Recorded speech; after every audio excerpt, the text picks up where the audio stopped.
പാലക്കാട് ദേശീയപാത ഉപരോധിച്ചതുമായി ബന്ധപ്പെട്ട കേസിൽ ഷാഫി പറമ്പിൽ എംപിക്ക് 1000 രൂപ പിഴയും കോടതി പിരിയും വരെ തടവ് ശിക്ഷയും ലഭിച്ചിരിക്കുകയാണ്. വൈകിട്ട് 5 മണി വരെ നിൽക്കണം എന്നാണ് നിർദ്ദേശം. Palakkad judicial first class magistrate കോടതിയാണ് ശിക്ഷ വിധിച്ചിരിക്കുന്നത്. 2022 June 24 Palakkad Kasaba police register ചെയ്ത കേസിലാണ് നടപടിയുണ്ടായിരിക്കുന്നത്. വയനാട്ടിൽ രാഹുൽ ഗാന്ധി എംപിയുടെ ഓഫീസ് SFI പ്രവർത്തകർ തല്ലിത്തകർത്തതിൽ പ്രതിഷേധിച്ചായിരുന്നു 2022 ജൂലൈ 24 പാലക്കാട് MLA ആയിരുന്ന ഷാഫി പറമ്പിലിന്റെ നേതൃത്വത്തിൽ അന്ന് ദേശീയപാത ഉപരോധിച്ചത്. 40ഓളം വരുന്ന യൂത്ത് കോൺഗ്രസ് പ്രവർത്തകർ ചന്ദ്രനഗറിൽ ടെമ്പലോട് പാലത്തിന് സമീപമാണ് ദേശീയപാത ഉപരോധിച്ചത്. കസബ പോലീസ് രജിസ്റ്റർ ചെയ്ത കേസിൽ ഷാഫി പറമ്പിലാണ് ഒന്നാം പ്രതി. അന്ന് യൂത്ത് കോൺഗ്രസിന്റെ ഭാഗമായിരുന്ന നിലവിൽ ഇടതുപക്ഷത്തേക്ക് മാറിയ P സരിൻ കേസിൽ 9ാം പ്രതിയായിരുന്നു. നേരത്തെ കോടതിയിൽ ഹാജരായ P സരിനെ 500 രൂപ പിഴയും കോടതി പിരിയും വരെ തടവിനും ശിക്ഷിച്ചിരുന്നു.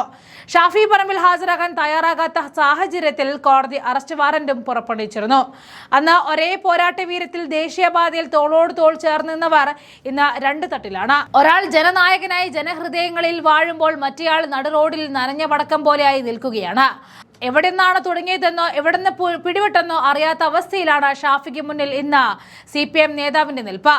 ഷാഫി പറമ്പിൽ എന്ന പേര് കേട്ടാൽ ഇന്നും CPMന് നെഞ്ചെടുപ്പാണ്. രാഹുൽ ഗാന്ധിയുടെ ഓഫീസിന് നേരെ ആക്രമണമുണ്ടായപ്പോൾ അന്ന് പതറാതെ തെരുവിലിറങ്ങിയ ആ വീര്യം ഇന്നും പാലക്കാടൻ മണ്ണിൽ അലയടിക്കുന്നുണ്ട്. ഇന്ന് കോടതിക്ക് മുന്നിൽ ഷാഫി എത്തിയപ്പോൾ അത് വെറുമൊരു ഹാജരാകലല്ല, മറിച്ച് നീതിക്ക് വേണ്ടിയുള്ള സമര പോരാട്ടങ്ങളുടെ ഓർമ്മപ്പെടുത്തലാണ്. കേസുകളെ ഭയക്കാത്ത, ജനങ്ങൾക്ക് വേണ്ടി നെഞ്ചുവിരിച്ച് നിൽക്കുന്ന യഥാർത്ഥ പോരാളിയായി ഷാഫി മാറുന്നു. എന്നാലോ അന്ന് 9ാം പ്രതിയായി ഷാഫിക്കൊപ്പം നിന്ന P സരിൻ ഇന്ന് എവിടെയാണ് എന്ന ചോദ്യം അലയടിക്കുകയാണ്. കുറച്ചു ദിവസങ്ങൾക്ക് മുൻപ് കോടതിയിൽ പോയി 500 രൂപ പിഴയും അടിച്ച് കോടതി പിരിയും വരെ തടവ് ശിക്ഷയും വാങ്ങി നിൽക്കുന്ന ആ കാഴ്ച കണ്ടപ്പോൾ സഹതാപം തോന്നിയിരുന്നു. എന്തിനായിരുന്നു ആ കൂടുമാറ്റം എന്നാണ് സരിനോട് ഇപ്പോൾ ചോദിക്കാനുള്ളത്. യൂത്ത് കോൺഗ്രസിന്റെ കരുത്തായിരുന്ന സരിൻ ഇന്ന് CPMൽ വെറുമൊരു കറിവേപ്പില മാത്രമായി മാറിയിരിക്കുന്നു.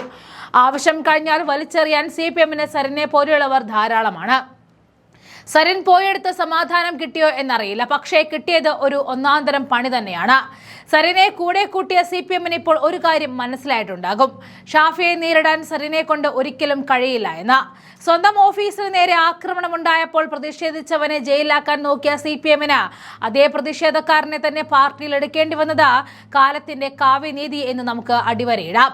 ഷാഫി കോടതിയിൽ ഹാജരായത് തല ഉയർത്തിപ്പിടിച്ചു തന്നെയാണ്. കാരണം അത് ജനങ്ങൾക്ക് വേണ്ടിയുള്ള പോരാട്ടമായിരുന്നു എന്നതാണ്. എന്നാൽ സരിൻ അവിടെ നിൽക്കുന്നത് സ്വന്തം അസ്തിത്വം നഷ്ടപ്പെട്ട ഒരു രാഷ്ട്രീയക്കാരനായിട്ടാണ്. കൂടുമാറി CPMന്റെ അടുക്കളപ്പുറത്ത് അഭയം തേടിയ സരിൻ അന്ന് ഷാഫിക്കൊപ്പം മുദ്രാവാക്യം വിളിച്ചു നടന്നു. ഇന്ന് അതേ ഷാഫി ഹാജരായ കോടതിയിൽ പോയി വെറും 500 രൂപയുടെ ശിക്ഷയും വാങ്ങി നിൽക്കുന്നു. സരിനെ കിട്ടിയപ്പോൾ പാലക്കാട് പിടിച്ചെടുക്കാമെന്ന് കരുതിയ CPMന് ഇപ്പോൾ നല്ല അസൽ പണി കിട്ടിയിട്ടുണ്ട്. അന്ന് ഷാഫിക്കെതിരെ പോലീസ് കേസെടുത്തവർക്ക് ഇന്ന് സരിനെ സ്വന്തം നേതാവായി എഴുന്നള്ളിക്കേണ്ടി വരുന്നു. ഇതിനെയാണ് വിരോധാഭാസം എന്ന് വിളിക്കുന്നത്. സരിൻ CPMൽ പോയത് എന്തിനാണ് എന്ന് ഇപ്പോൾ അണികൾക്ക് പോലും മനസ്സിലാകുന്നില്ല. ഷാഫി കോടതിയിൽ ഹാജരായതോടെ സരിന്റെ രാഷ്ട്രീയ നിലനിൽപ്പ് കൂടുതൽ പരിതാപകരമായിരിക്കുകയാണ്. എന്തായാലും നിയമത്തിന് മുന്നിൽ ജനനായകനെന്നൊന്നുമില്ല. സ്വർണം കട്ടവരയ്ക്ക് ജയിലറകളിൽ അന്തിയുറങ്ങുമ്പോൾ ഷാഫിക്ക് കിട്ടിയ ഈ ചെറിയ ശിക്ഷ അത് വളരെ ചെറുത് മാത്രമാണ്. എന്നാലും നിയമത്തിന് മുന്നിൽ ശിക്ഷ ലഭിക്കുക തന്നെ വേണം തെറ്റ് ചെയ്താൽ.